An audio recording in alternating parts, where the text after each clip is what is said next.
Awesome. Well, thank you so much for having me. I'm really excited to share the ins and outs of influencer marketing and kind of taking it from start to finish and actually like finish to start and reversing the whole process.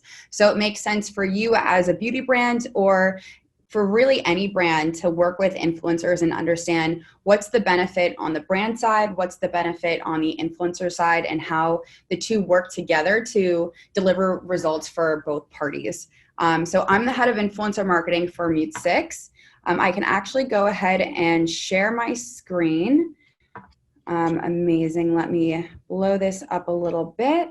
So today we're going to be reversing the process for influencer marketing. So it all makes sense. A little bit about Mutesix. We're a full funnel digital ad agency. What we do is we take the creative data to prove results for the brands that we work with. So for the most part, we're working with e-commerce brands who are interested in seeing a return on their investment. A lot of the brands that we do work with are in the beauty and cosmetic space, and a few that you might have heard of before is Morphe brushes, and what we're really trying to do is, again, taking the creative approach to prove ROI, whether it's through Facebook advertising, Google advertising, email, and then also having influencers as part of the strategy for both the customer acquisition and the creative aspect. So I wanted to start out by showing you what influencer marketing in the beauty space looks like. This is James Charles. He's one of the top most known influencers within the beauty space. He has millions and millions of followers, and this is one of his most recent posts. So you can see on the right, he included a bunch of brands that he tagged. These are the brands and products that he used within his post. And so what we're going to be doing is kind of going back and saying, okay, how did these brands end up here, and why does it make sense for them to do this? Awesome. So this is the full process, you know. The end result should be the brand repurposing content, but as the consumer, we see that the influencer posts, before that, the brand actually pays the influencer. The brand has to approve the content. The influencer submits the content before then. And there's a 13-step process that you can see to get this piece of content on your feed. It's kind of crazy, but when you kind of break it up, it makes a lot of sense. So why are brands doing this? And so I wanted to make sure that as a beauty brand, there's a lot of value adds. Beauty brands especially are doing influencer marketing because it's a consumable product, meaning there's always a need for content refreshes, and then especially because the product itself disappears at some point. The consumer needs to rebuy it at some point. Beauty especially is a demonstratable product. So you can see before and afters, you can see the difference that the product makes when it's used properly. Beauty brands also have seasonal colors, shades, and it's really great for influencers because they're always looking for seasonal content to promote. Again, that kind of ties into being trend forward. And then also in terms of the logistics, the cost of the actual material is low, which means that the margins are high. The results are trackable and measurable. So you can see how many pieces of content that you're getting, how many sales that you're getting from it, and then also make it the decision to continue this as a profitable channel. What I'll be talking about kind of last in this presentation is how content can be leveraged beyond influencer marketing, but sourced from influencers. And that's actually my favorite part. And it's a part of the puzzle that a lot of brands are not paying attention to and not leveraging for their entire digital marketing strategy. So what does a campaign look like? It really depends on what your goal is with influencers. For the most part, brands want to see a return on their investment. They want to see new customers acquired. They want to see sales coming in at as low of a cost as possible. And so you can do this by working with, 20 plus influencers. If you're working with macro influencers, you don't actually have to have a large roster on your back. You can work with maybe one or two that are really, really high scale, have really high engagement, and also a huge following. And so to create a campaign around ROI, what you'll want to do is offer discount codes for your influencers to share. When you're using Shopify, it's really easy to create codes. What I like to do is actually create custom codes specific and personalized to the influencer. So using the influencer's first name, using the influencer's handle, especially if you're going through and working with micro influencers, what you'll want to do is use their Instagram handle or whatever handle they're promoting the code through so that it's unique every time. Another idea is actually attaching the discount number at the end so it registers in people's mind. So for me, it could be Sarah20 for a 20% off discount code. You also want to make sure that if you have any welcome offers on your website, it's at least 5% more than that welcome offer if it's through an email pop-up or an SMS pop-up. You just want to make sure that the end consumer is incentivized enough to use the influencer's discount versus the discount already offered for first-time purchases, so that you can actually attribute the revenue there. What you can also do is give trackable swipe up links. This works really well using influencers on Instagram with at least 10,000 followers. It drives the end consumer to your website. And you can also add a really messy UTM parameter because it's not facing the end consumer. The link is kind of hidden, which makes it really, really nice to track the exact engagement and movement of that end consumer. And then finally, link in bio, just making sure that the link is more static. And when you're negotiating with influencers, this is something that I always consider. It's the first, every single one of their followers ends up on their profile. And so it's really important real estate on an influencer's profile. So that's the campaigns where you want to see return on investment. There's also campaigns when you want to build awareness. And so this is campaigns that maybe you're a startup beauty brand and you want more people to just understand that you're in business. And so you want to work with influencers with high engagement, a large following, but this will require a budget. And so you can work with, again, the macro influencers, millions of followers, really high engagement. What I always recommend is working with smaller accounts, maybe 10,000 to 100,000 followers, where you can negotiate with the influencer and really have them on your side as a cheerleader and understand that you're growing with them. And then finally, the last campaign that you can work with an influencer on is content. So working with the influencer, it's very similar to awareness, but I recommend working with accounts that are a little bit smaller, maybe under 10,000 followers. This is where you can give them a really clear outline of the deliverables that you want from them, and then also gain the rights to their content to repurpose for ads, to repurpose and reshare on your Instagram or other social channels. It's what we've seen as the most profitable campaign, is to be able to leverage content for other digital strategies. And so I wanted to go through a few quick strategies on actually finding influencers on different platforms. So the most common influencer collaboration is always on Instagram. So what I recommend is actually going, and I can walk you guys through this. So actually going to a competitor, go to their Instagram, and you'll see this drop-down arrow. This drop-down will show you a bunch of different brands or accounts that are similar to what you're seeing. So you can see that all of the accounts here are actually different beauty brands. And so you can go actually and head over to NARS Cosmetics.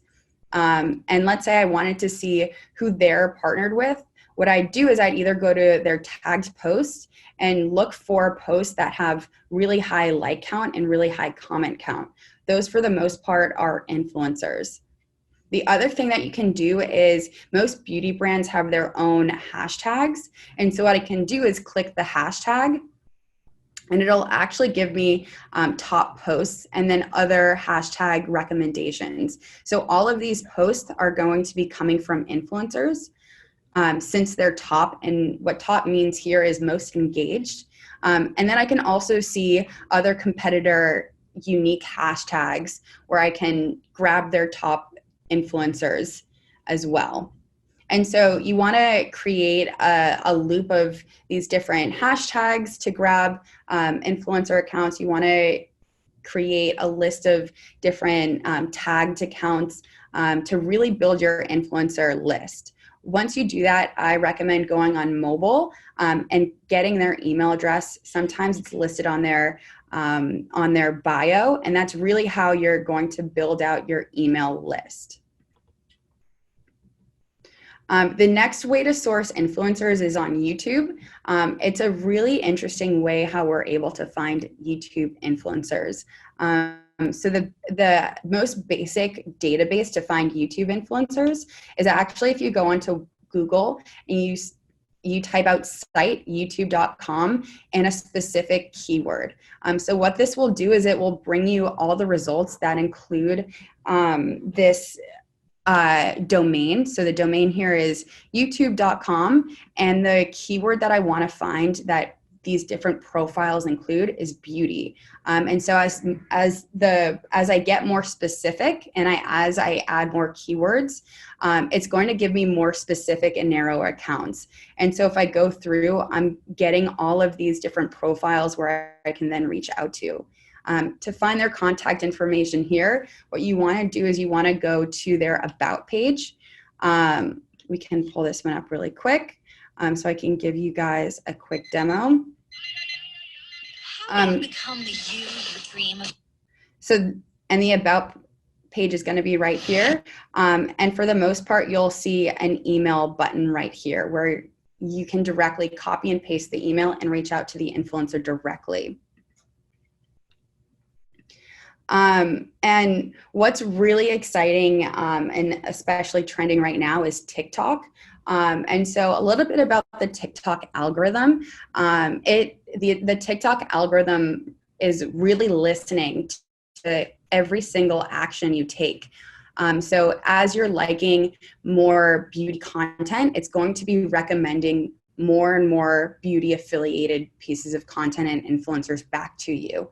And so the easiest way to find TikTok influencers organically is to create a brand new TikTok account, go over to the trending hashtag pages, and then start liking hashtags and content that are relevant to either your product or just beauty in general. What that will do is it will eventually train the algorithm to recommend more content related to beauty. And so to find, once you have a list of TikTok accounts you'd like to reach out to and collaborate with, you can leverage Instagram and YouTube to find their contact information. For the most part here, TikTok influencers are going to have the same handle or a similar handle as they do on Instagram and YouTube.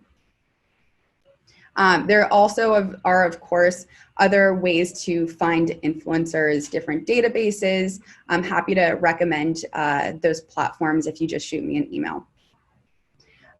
What to look for when you're working with influencers? Well, there's a number of things. For one, you want to make sure that the influencer is located in a place where you can actually ship product. To find the location of influencers, what I do is I go through the bio and make sure that they mention where they're frequently posting or located. If they don't mention that, you can also see if they have any recent posts and see if they've tagged a location within the post. That's the most basic way of finding the location. You also want to make sure that their follower count makes sense so that you can justify that they have an audience that they're posting to. What the engagement rate means is the number of comments and likes, compare the ratio of that to their follower count. The industry standard would be 3%. So that means if I have 100 followers, 3 people are liking or commenting. It might seem low as you're comparing, 100 followers, but when you get up to, 100,000 followers to over 1 million followers, a 3% engagement rate is really, really competitive. Again, the more engagement that an account gets, traditionally means the more active the account's following is, but you also want to make sure that the following of the account is credible. So an easy way to do that is to just go through to click who is following the account and just making sure that the accounts that are listed look like they have credible account names. What I personally look for is not a lot of random numbers at the end of accounts, and that are all English or all real characters within the account name. You also want to look at comments to see of the engagement credibility. What I don't want to see is a lot of one-worded comments. I don't want to see a lot of emojis. That typically means that the account is in a follower pod where they're posting a link to their content in a group chat, and everyone is just openly commenting without actually being a consumer. And so what's in it for the influencer? And so this is really important to know and to have an idea of when you're reaching out to influencers to establish a partnership. So there's 5 ways that influencers are incentivized to work with you as a brand. 1, they are interested in free products. They could be a past customer. We have a tool that allows us to see who's your most influential customers, and that's a really easy audience to target. I'm happy to share those resources if you just shoot me an email. Another way to incentivize an influencer is giving them a budget to actually create the content and for their work building their audience. There's a bunch of tools to help recommend what budget you should pay these influencers based off of their following, as well as their engagement. Also, you can work with influencers in different ways, like doing a giveaway, and this gives an influencer the potential to grow their following and increase engagement. And that's really big for the influencer. A lot of times we've been able to work with influencer accounts with really, really high following, just in exchange for product to run a giveaway with us. And it's also really highly incentivized as a brand because you don't have to have a huge budget. And depending on the rules of the giveaway, you can have every single person who enter the giveaway follow your account as well as the influencer's account. If you're a credible brand, the influencer actually builds their reputation. And especially if they have a media kit, you can say to them, feel free to include our brand on your media kit. And then finally, influencers are always looking for unique ways to refresh their content. And so if you're giving them the assets and the products to create really great content, they're going to be really happy about it. And so messaging, this is really important to nail as soon as possible when you're reaching out to influencers. I always recommend reaching out via email. It's really easy to track your progress and the conversations via email just through inbox labels and tags. Some brands do reach out via direct message, but a lot of the times what we see is that it gets lost in their inbox, or it's hard to keep track of as a brand. So what we recommend is emailing. For a subject line, there's strategy there. So you want to make sure it's personalized. We've tested out different ways, whether it's using the influencer's first name or using the influencer's handle. Both work pretty well. And then also, if you're an up and coming brand and you're not in big drugstores, or you don't have a big online presence, what we've seen is actually not mentioning your brand within the subject line, but instead mentioning a value prop. So for example, a really great subject line that we've seen is like, let's say, brand collab plus influencer handle, clear your skin today. The clear your skin today is a value prop. It's personalized because it includes the influencer's handle, and you make sure to mention that this is going to be a brand collab. Once you've A/B tested your subject line, which we highly recommend, what you're going to do is you're going to want to make sure that you're doing a two-step cold outreach sequence. What we want to do is just make sure that the influencer is actually interested in working with you as a brand, and not bombarding them with too much information about what you're asking for deliverables. And then also, you don't want to bombard them with too much information about your brand or products as well. So what we do is we follow a three rule approach. First, we want to compliment the influencer, maybe give them some direction on how we came across their account. The second thing that we want to mention is who you are to the brand. So whether you're the partnership manager, community manager, influencer relationship manager, whoever that is, that's where you definitely want to introduce yourself within the first message.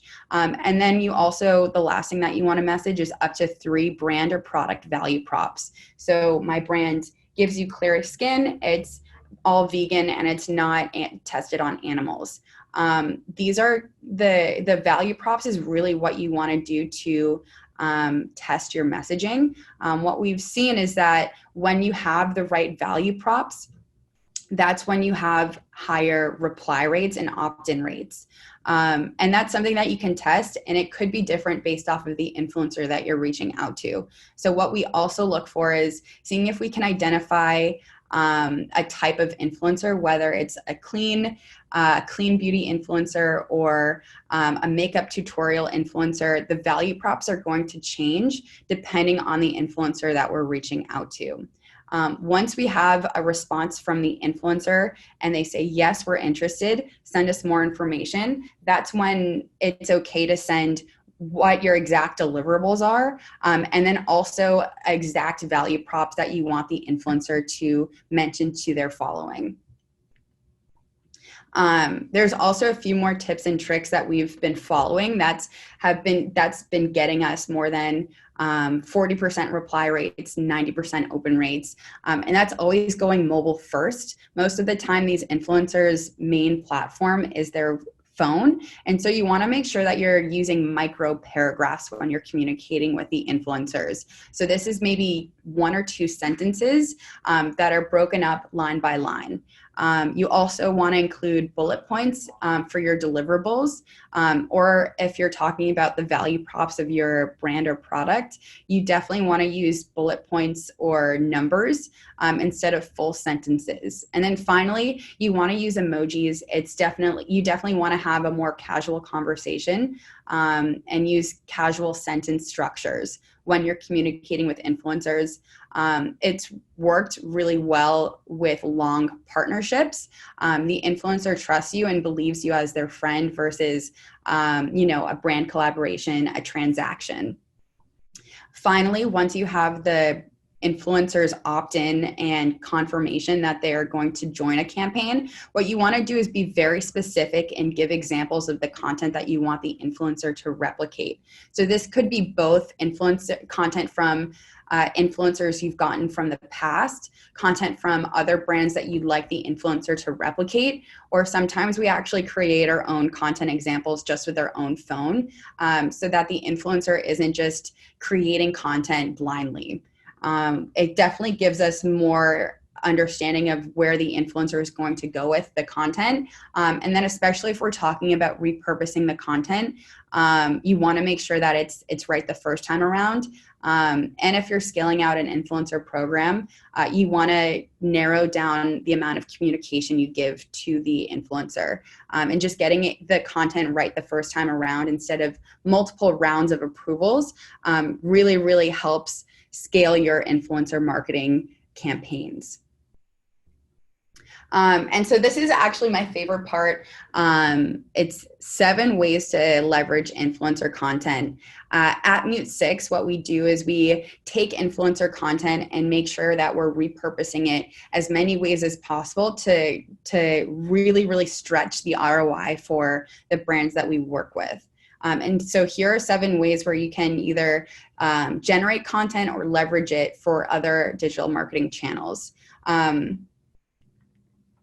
So the first way is organic social. So you can see here are 3 different brands, Benefit Cosmetics, Curology, and Dragon Beauty. Benefit Cosmetics and Curology, what they do is they actually take the influencer's piece of content, repost it on their own feed, and they tag the influencer. This is exactly what you want to be doing if you want to grow your social accounts organically. The influencer is going to get a notification saying that your brand has tagged them in a post. They're most likely going to engage with it, hopefully comment on it, and that's going to help share your content in the discovery page, the For You page, whatever it is.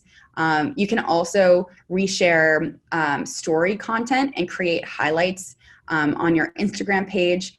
And another way that we've seen brands uniquely share organic social content is actually embedding it on their website. You can see that this is exactly what Dragon Beauty has done. And it really helps the conversion rate of the website. Once someone sees the social proof on their website, customers are more willing to buy. Number 2 is digital ads. This is being distributed by a brand. So this is actually one of my favorite pieces of content that we've been able to create for a brand. Let me play it for you really quick. All you do is squeeze the tube. Oh yeah. And you squeeze it out. So you get a little squeeze until you see the white line. It comes out like that. And then just drop it on those pits.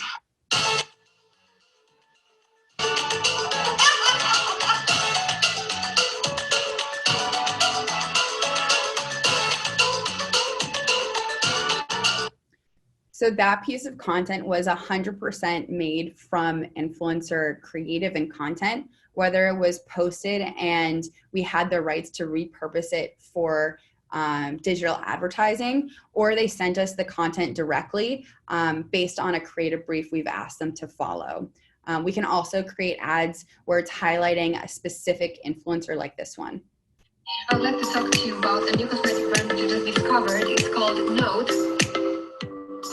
They specialize in paraben-free products, which are all enriched with essential oils, vitamins, and minerals to deliver all that radiance and glow your skin deserves.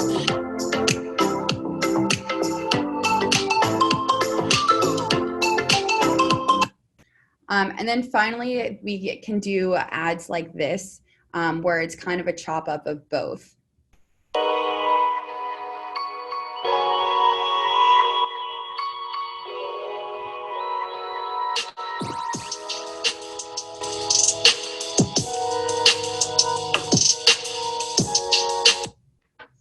Awesome. And so this has been really successful for us when we compare ads that were made using were produced or versus static images that are just product images, we see a really nice lift in click-through, conversion rate, and general ROI using influencer content for branded ads.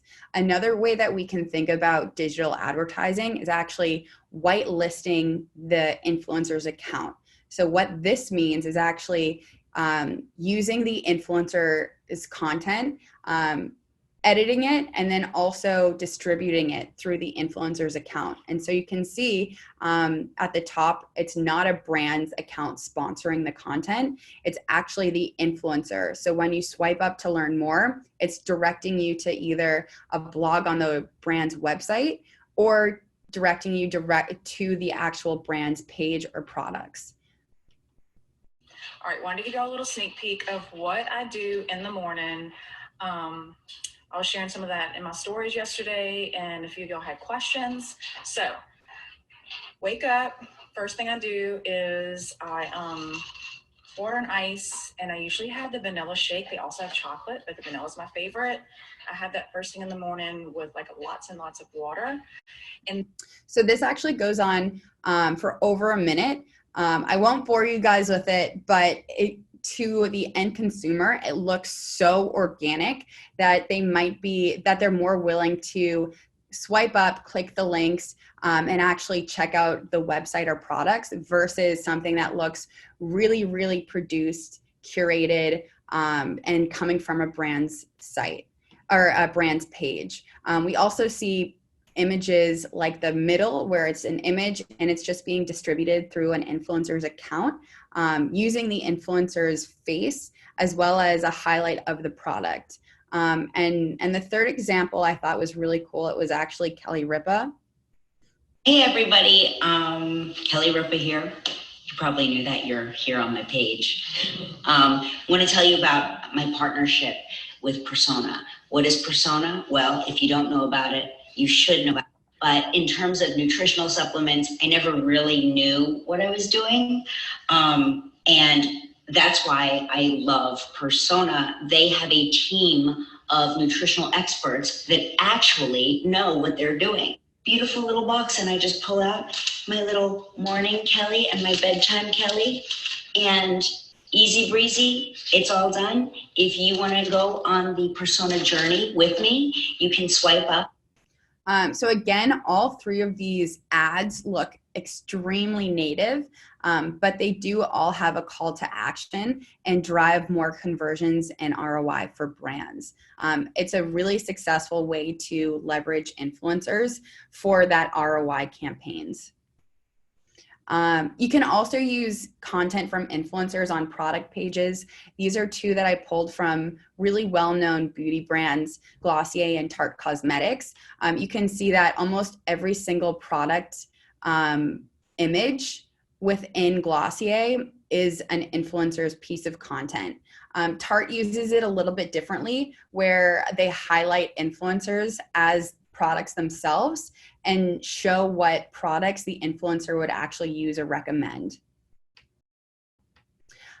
You can use influencer content and email pop-ups. It makes the email pop-ups a little bit more friendly, and what we see is more opt-ins for emails, especially when you're working with a macro influencer and your customer is landing on your page and sees a face that they recognize and follow.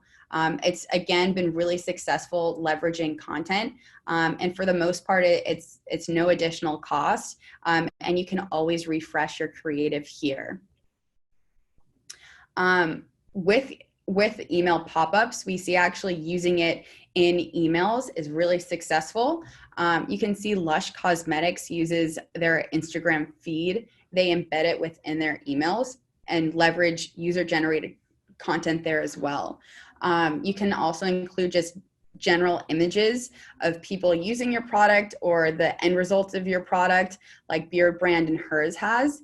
And it really drives more authenticity to the brand, especially if you're seeing an influencer that you recognize and follow again.